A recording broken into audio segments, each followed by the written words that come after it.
Et comme vous l'avez entendu chanter par Edith et les autres, nous sommes dans le mois de la persévérance et donc c'était important, si on voulait commencer en musique, de chanter la persévérance. Et à ce sujet, je voudrais que nous commencions par lire Colossiens 1, les versets 9 à 11. Nous lirons 3 textes aujourd'hui. C'est pour cela que nous aussi, depuis le jour où nous en avons été informés, nous ne cessons de prier Dieu pour vous. Nous demandons que vous soyez remplis de la connaissance de sa volonté, en toute sagesse et intelligence spirituelle. Et pourquoi ?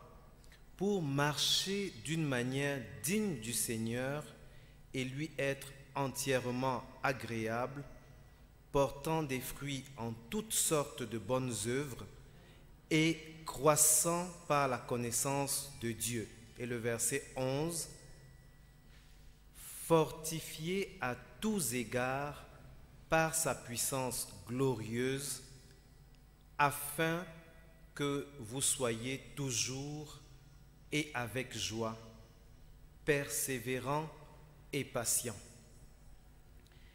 Ce texte, vous vous souviendrez que la dernière fois que j'ai prêché, je l'ai converti en prière pour nous-mêmes, en mettant cela à la première personne du singulier, afin que je sois toujours et avec joie, persévérant et patient. Mais la deuxième raison pour laquelle j'ai choisi ce texte, c'est une discussion avec le pasteur sur persévérance et patience, ils sont synonymes ou ils ne sont pas synonymes. Et je me suis dit, je vais chercher un texte qui utilise les deux, afin de m'instruire, comme je vous ai dit toujours, de m'instruire moi-même sur la question.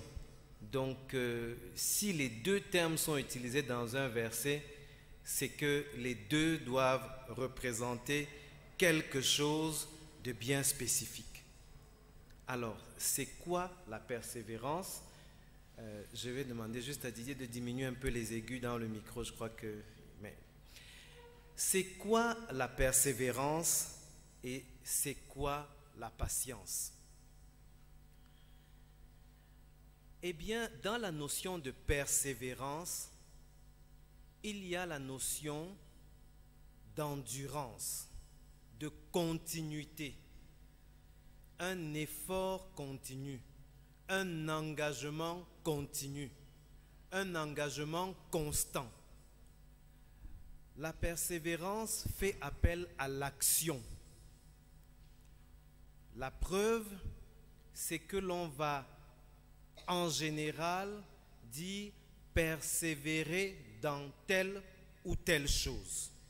La Bible nous parle de persévérer dans la prière, de persévérer dans l'étude. Donc, la persévérance est associée à l'action. La patience, à l'inverse, bien qu'elle comporte la même notion de durée, est une question d'attente. Mais pas une attente de rien, pas juste de l'oisiveté. C'est l'attente de quelque chose, de quelqu'un. Et on verra tout à l'heure, mais on n'a pas beaucoup de temps, autant que j'en parle d'emblée, la patience envers autrui, la patience envers soi-même, la patience envers Dieu. La patience envers autrui est celle qui s'apparente à la patience que Dieu a à notre égard, quand il dit qu'il est lent à la colère et riche en bonté. Il ne se presse pas de nous sanctionner. Il ne se presse pas de mettre une sentence à la suite de ce que nous faisons ou de ce que nous disons. C'est donc l'expression de son amour. La patience à l'égard d'autrui est donc quasiment synonyme de l'amour exprimé vis-à-vis cet autrui-là. La patience vis-à-vis de soi-même est aussi une forme d'amour vis-à-vis de soi, mais c'est aussi l'expression de l'espérance. Je suis patient vis-à-vis de moi parce que j'espère quelque chose de différent. J'espère que ça se passera mieux. J'espère que je travaillerai mieux. Alors je suis patient vis-à-vis de moi-même. Et quelque chose de délicat, la notion délicate de la patience vis-à-vis de Dieu, mais c'est vis-à-vis de ses promesses. Ses promesses sont certaines, mais il est souverain. Le temps est le temps de Dieu. Il est le maître des temps et des circonstances.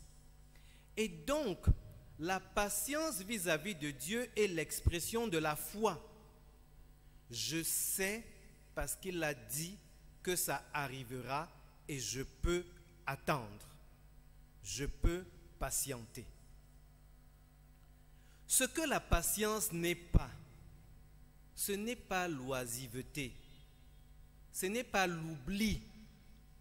Parce que vous pouvez promettre un bonbon à un enfant, il oublie et vous croyez qu'il est patient, qu'il attend patiemment son bonbon jusqu'au jour où vous le lui apportez. Ce n'est pas une question d'oubli. Ce n'est pas une question de négligence. Il y a une fois où j'ai eu à prêcher sur la patience et j'ai parlé d'une pièce de théâtre très célèbre, ancienne, qui s'appelait « En attendant Monsieur Godot ». C'est en fait, j'en reparle, une pièce de théâtre où il y a deux clochards qui sont là, qui ne font rien et qui attendent un certain Monsieur Godot.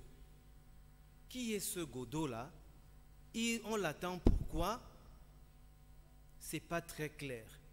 Et ils vont passer une bonne partie de la pièce de théâtre sur scène à traîner, à tournoyer, à parler de leur attente de Monsieur Godot. Au fait, pourquoi?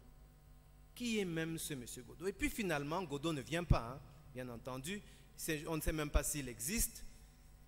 Mais ces clochards ont perdu toutes ces heures, pour ne pas dire toutes ces journées, toutes ces années, à attendre ce qu'ils ne savent pas. Ce n'est pas la même chose avec la foi. La foi attend ce qu'elle sait, ce qui lui a été promis. Donc ce n'est pas une perte de temps.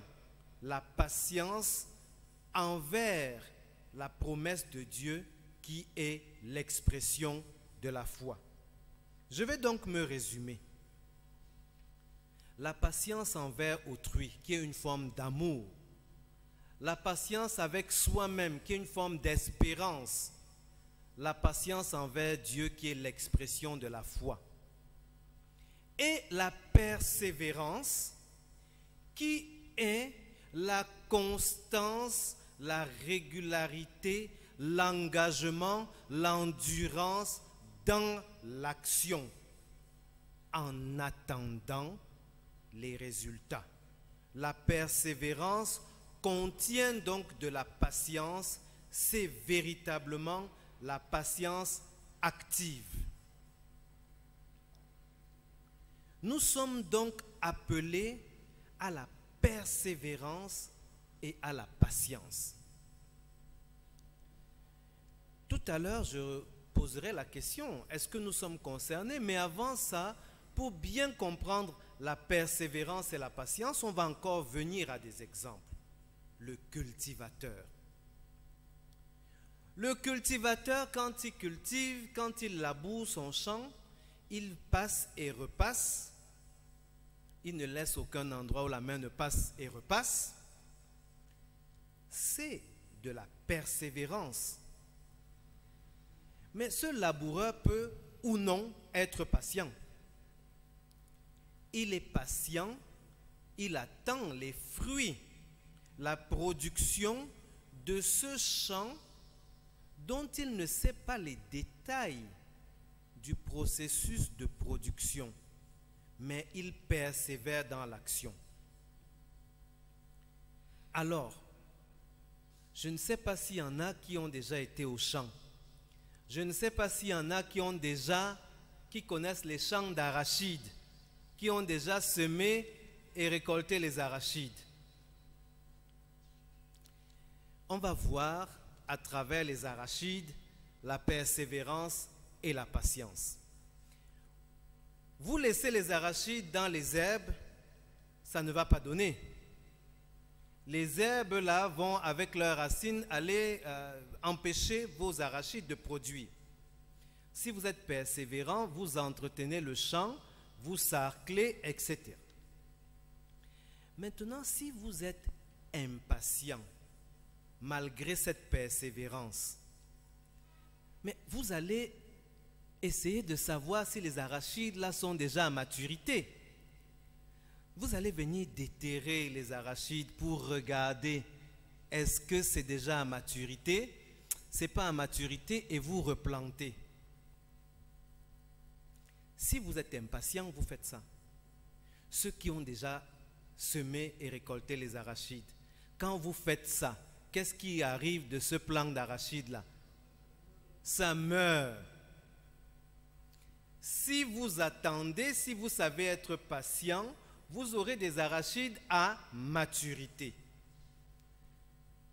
Donc, j'espère avec cet exemple agricole là qu'on voit encore la persévérance dans le travail et la patience dans l'attente du résultat.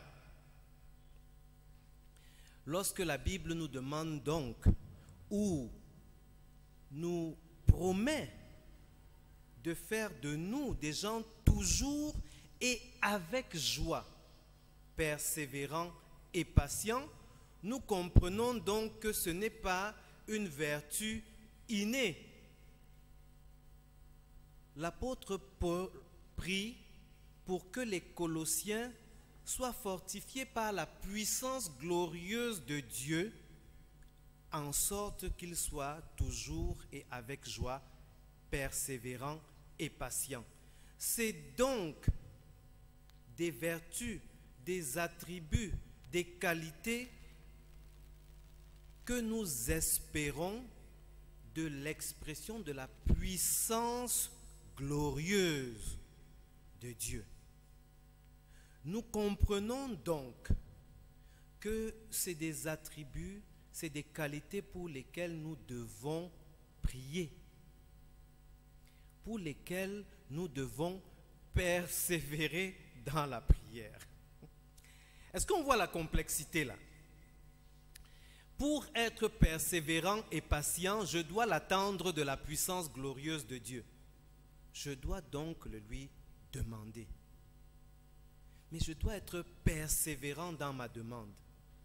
Ce qui veut dire que la persévérance, je dois vraiment la lui demander parce que j'en ai besoin pour persévérer dans la prière qui me permet de demander davantage de persévérance et de patience.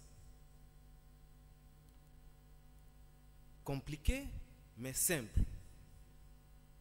Donc, le peu de prière que je peux faire doit être déjà pour demander la persévérance dans la prière. C'est important le mois de la persévérance pour comprendre que sans la persévérance dans la prière, nous sommes en train de jouer le jeu qui va nous conduire à l'impatience et aux conséquences de l'impatience. Alors j'avais mis un point. Est-ce que je suis même concerné par cette prédication du jour? Est-ce que tu es concerné? par ce problème de patience et de persévérance, ou d'impatience et de manque de persévérance. Et je voudrais nous inviter à voir dans notre vie de tous les jours où se trouve l'impatience. Et on va rire un peu avec quelques exemples. L'expression de l'impatience, c'est d'abord aller toujours plus vite. Aller toujours plus vite. Le taxi qui ne va pas aller directement là m'énerve. Il va d'abord faire un détour par Total Mélène avant de venir à Scalom. Vraiment, je suis irrité par ce taxi. Je manque de patience. Mais je sais comment je peux régler le problème de mon impatience vis-à-vis des transports. C'est juste sortir un peu plus tôt. On est de plus en plus pressé en ce qui concerne l'alimentation. On va acheter des choses déjà préparées, quelle que soit la façon dont c'est préparé. Bien sûr, le micro-ondes, etc. Quelque chose qui va chauffer instantanément.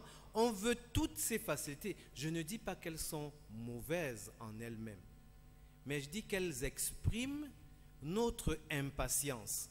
Et puisqu'on veut parler de nourriture, là encore, puisqu'il y a les mamans, si on prend le condré ou bien un domba de n'importe quoi, je prends la quantité totale de chaleur qu'il faut pour préparer cela. J'applique ça en 30 minutes ou bien je laisse à feu doux toute la nuit ou bien de longues heures. Ça donne la même nourriture? Non, pas du tout. Ça ne donne pas la même nourriture. Il y a dans l'alimentation, on voit les vertus de la patience. On peut le voir également dans les richesses matérielles. Je veux la voiture là maintenant. Je veux tel habit maintenant. Je veux telle chose maintenant. On le voit dans les messageries. Avant, je suis sûr que le pasteur, tonton Franklin peuvent dire quand ils étaient en Europe, mais ils faisaient une lettre bien patiemment, qu'ils mettaient dans une enveloppe, allaient timbrer, mettaient à la poste. Et ça arrivait au Cameroun 2-3 semaines plus tard. On lisait 3 semaines après les nouvelles qu'ils avaient écrites il y a 3 semaines. Et la réponse était envoyée par le même canal. Et puis c'était un privilège de pouvoir téléphoner. D'ailleurs, on prenait des rendez-vous téléphoniques. Aujourd'hui, mais même pour prêcher, c'est mieux de mettre en mode avion. Sinon, il y a des messages qui vont arriver avec des gens qui ne comprennent pas qu'il n'y ait pas eu de réponse dans la minute. Et d'ailleurs, avec WhatsApp, vous regardez, est-ce que c'est passé? Est-ce qu'il y a déjà deux tics là? Est-ce que c'est bleu? Est-ce qu'il a lu? Pourquoi il ne répond pas? Le problème, les messageries instantanées nous montrent également une expression de notre impatience. Mais c'est passé déjà le message. Il a lu. Pourquoi il ne répond pas? Et nous appliquons ça, malheureusement, à notre vie spirituelle. J'ai prié hier pour le sujet là, Dieu n'a toujours pas répondu. Résultat des courses, celui qui passe à la télé, le pasteur qui dit que je prie, je fais abracadabra et le résultat est là tout de suite. L'église est pleine. Vous parlez de patience, vous parlez de souffrance, on n'en veut pas. On veut tout et tout de suite. On a les programmes archi chargés. Quand on demande à quelqu'un, mets par écrit ton programme là qui est dans ta tête, il se rend compte que une semaine ne suffirait pas à exécuter ce programme. On n'a même plus les agendas écrits. On n'a plus les agendas papier. Parce que ça peut même nous écrire le programme et nous perdre même le temps. Et ça peut nous permettre de nous rendre compte que nous nous en demandons trop. Et nous voulons appliquer ça à notre Dieu. L'impatience, la Bible nous dit qu'il vaut mieux écouter que de parler, n'est-ce pas? Et la sagesse populaire dit qu'on a une bouche et deux oreilles, etc. Mais quand on n'écoute pas l'autre, mais c'est parce qu'on est impatient. J'ai déjà compris ce qu'il veut dire. Quand il dit A, je sais déjà qu'il veut arriver à Z, donc autant que je réponde tout de suite. Sinon, il va me perdre le temps. Et puis, il y a des gens qui savent vous raconter des histoires et vous prendre 30 minutes pour une histoire que vous pensez qu'on peut raconter en 2 minutes.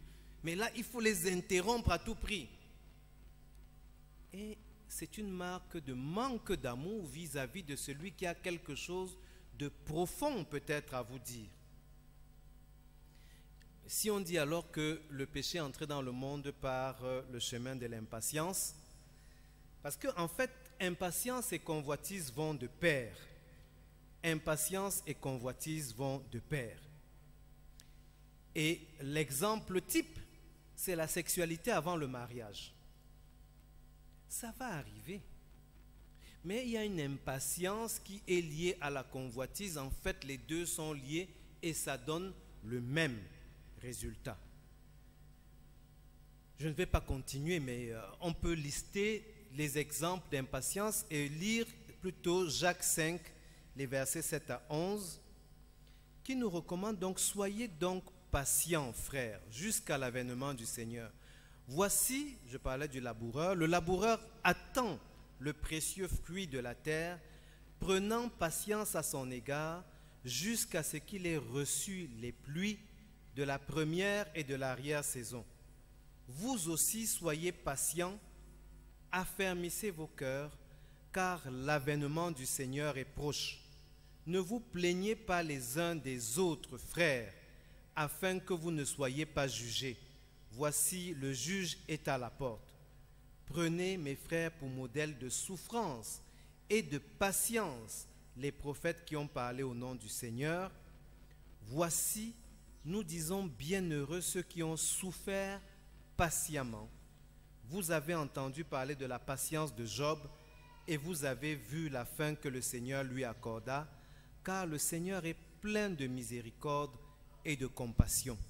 Ce texte nous exhorte à la patience du laboureur, la patience à l'égard des autres, la patience des prophètes, la patience de Job, et nous parle de la récompense qui est attachée à cette attente patiente.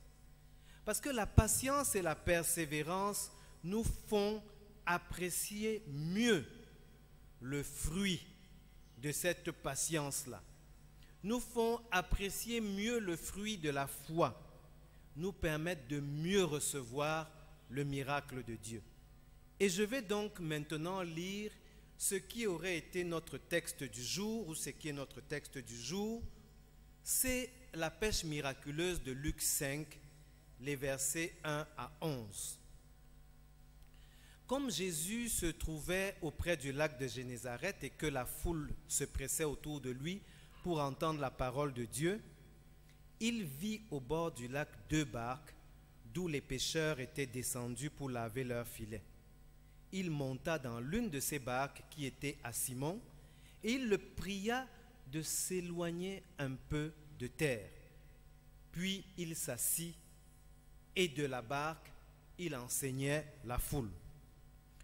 Lorsqu'il eut cessé de parler, il dit à Simon, « Avance en pleine eau et jetez vos filets pour pêcher. » Simon lui répondit, « Maître, nous avons travaillé toute la nuit sans rien prendre, mais sur ta parole, je jetterai le filet. » L'ayant jeté, ils prirent une grande quantité de poissons et leur filet se rompait.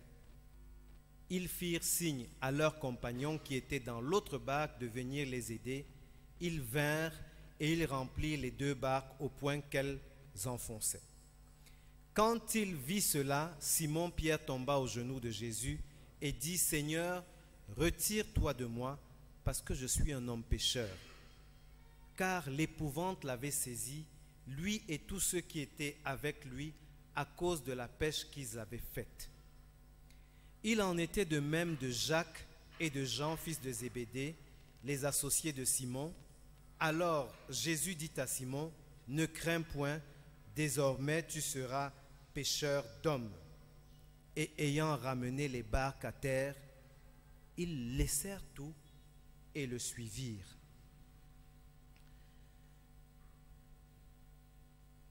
Voici en fait ce de quoi j'ai souhaité parler ce matin. La persévérance de ces pécheurs qui toute la nuit ont péché et n'ont rien eu comme poisson. Ils n'ont rien eu comme poisson. Et là, il se passe plusieurs choses. Un, Jésus monte dans leur barque. La persévérance ou la patience sans Jésus dans ta barque, mais c'est l'optimisme. Full stop. La foi n'est pas l'optimisme. Pour que ce soit la foi, c'est la foi en Jésus qui est monté dans ta barque, que tu as laissé venir dans ta vie. Et dans la barque, il n'est pas un passager comme les autres, c'est lui qui dit dans quelle direction il faut aller. Un premier éloignement, à partir de ta barque, la preuve qu'il est monté dans ta barque, c'est qu'il s'adresse aux autres à partir de ta barque. C'est quel verset qui dit ça? Il faut qu'on regarde. Mettez en français, ça doit être le verset 3. Oui, donc il monta dans une barque, il le pria de s'éloigner. Donc, il ne supprime pas notre volonté quand il monte dans la barque. Il nous dirige, il nous guide, il nous indique le chemin. Mais le gars pouvait ne pas s'éloigner. Mais il avait besoin d'obéir. Maintenant, il obéit. Jésus s'assied dans la barque. Et à partir de la barque, d'un disciple obéissant, il peut enseigner la foule. Il pouvait enseigner la foule à partir de la terre. Il pouvait enseigner la foule à partir de n'importe où, à partir d'une montagne. Il est monté dans la barque de Simon. Il montre le chemin à Simon qui obéit et à partir de sa barque, il enseigne la foule. Le verset suivant. Quand il cesse de parler, il a cessé de parler aux autres. Qu'est-ce qu'il fait? Non, l'endroit ci est trop facile pour toi. Allons plus loin. Avance en pleine eau. Quitte ta zone de confort. C'est la progression. Hier, le pasteur parlait des escaliers, des marches d'escalier de la foi. Nous passons donc à une autre étape. Aller plus loin encore en pleine mer. Et c'est là-bas que tu vas jeter les filets pour toi là maintenant. Et le verset d'après,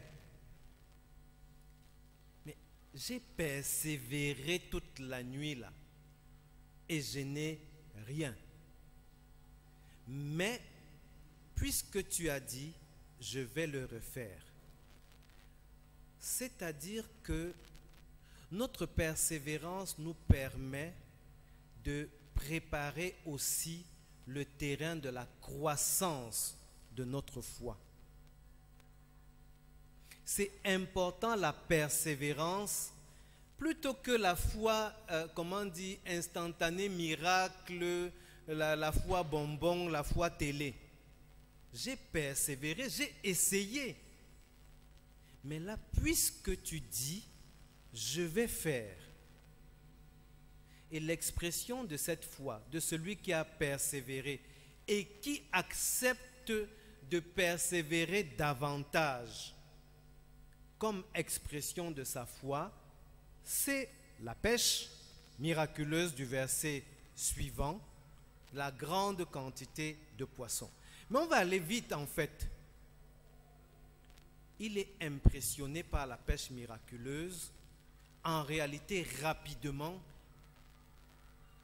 La persévérance et la connaissance de qui est là lui permet rapidement de saisir que l'enjeu n'est pas le poisson ici. L'enjeu ici n'est pas le poisson. C'est vraiment le produit de la puissance glorieuse de Christ, de sa sainteté, et il mesure la distance qu'il y a encore, et il reconnaît son impureté. Et prie cette fois-là, non plus pour les choses, mais pour lui-même. Je suis impur, je suis un pécheur, retire-toi de moi. Et là, Jésus, qu'est-ce qu'il fait? Le verset d'après, ne crains point. Il lui donne maintenant une mission relative à celui qui a persévéré, qui a entendu, qui a vu, qui a cru. La mission, tu seras désormais pêcheur d'hommes. Tu es monté en grade dans l'armée là. Tu es monté en grade dans l'armée. Je t'ai donné de nouveaux galons. Tu seras pêcheur d'hommes. Le verset d'après, j'ai écrit ici, étude suivie. Ayant ramené les barques, il montre davantage qu'il a tout compris. Ce n'est plus une question de poisson. C'est une question de puissance. Je laisse même les poissons, je laisse les barques. Je suis la source de cette puissance glorieuse. Ils laissent tout et ils le suivent. Voilà ce à quoi la persévérance, la patience, l'expression de notre foi devrait nous conduire à réaliser que l'enjeu n'est plus toutes ces choses qui étaient l'objet de notre impatience, mais l'enjeu est la communion, l'attachement à la source de cette puissance glorieuse qui peut nous rendre davantage persévérants et patients, toujours et avec joie. Parce qu'il y a des persévérances avec les larmes, toujours et avec joie, persévérant et patient par sa puissance glorieuse. Je ne vais donc pas faire plus long. Je vais nous demander d'examiner nous-mêmes notre quotidien, notre liste de demandes, notre liste d'attentes, notre agenda, pour voir quel est l'objet de mon impatience, quels sont les objets de mes impatiences et de quoi ai-je besoin face à cette impatience, à ces objets d'impatience. La Bible me commande d'être toujours et avec joie, persévérant et patient. Mais la Bible m'enseigne que c'est par la puissance glorieuse de Christ que je peux être persévérant et patient. Est-ce que je veux continuer une vie d'impatience, d'insatisfaction ou de satisfaction éphémère, de sacrifice du durable à l'autel de l'immédiat? Est-ce que je veux poursuivre cette vie d'immaturité? Parce qu'on le voit bien, le bébé qui est immature, quand il a faim, il crie, il faut lui donner à manger et c'est fini, il est calme. Mais il aura faim tout à l'heure encore. Est-ce qu'on veut rester des bébés immatures qui crient pour avoir la petite satisfaction du problème tout de suite? Ou est-ce que nous voulons aller à la marche d'escalier de la persévérance et de la patience qui ne peuvent être que le fruit de la puissance glorieuse de Christ? Je nous invite à prendre le temps, maintenant comme à la maison, de crier à Dieu, de crier à Jésus pour sa puissance glorieuse qui instillera en nous cette persévérance et cette patience, nous rendant aptes, prêts à reconnaître son miracle et la source du miracle, être capables d'abandonner là ces choses que nous voulions tout de suite pour suivre celui qui nous les donne, celui qui peut nous en donner infiniment au-delà de ce que nous pouvons penser ou imaginer. Nous allons prier.